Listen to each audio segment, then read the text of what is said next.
Hello everyone. Today I'm going to show you how to quickly and easily mount string combiner boxes from Phoenix Contact on the wall. There are actually two different types of mounting options for this. But first, let's take a careful look at how this string combiner box arrives when it is safely delivered to you. First, we open the packaging and here is the actual string combiner box. The first mounting method. Use the outer mounting points. First, we need to remove the housing cover.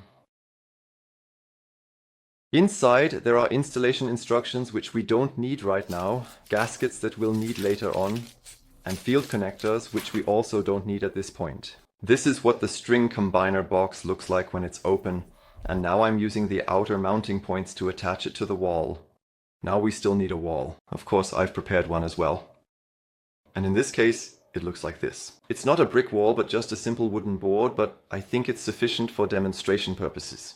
In the first step, I use the string combiner box, the lower housing, as a drilling template.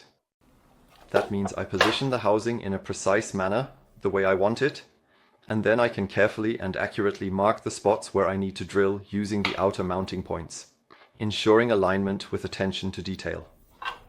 For now, I'm just going to use 2 screws. That was the first way I can easily and securely mount my string combiner box on the wall. Now I'll show you the second method of mounting using a new string combiner box that I already have right here in my hand. In the first step, I turn the box and use 2 pre-marked mounting points. This time I'm not using the outer mounting points, but the inner mounting points. First, I need to carefully remove the marked points from the lower housing. Once that is accomplished, we can proceed by turning the housing. Now we can basically and essentially use the housing as a drilling template. Place it carefully on the wall, align it precisely, mark our mounting points, then optionally drill, insert suitable anchors, and then securely screw it in place.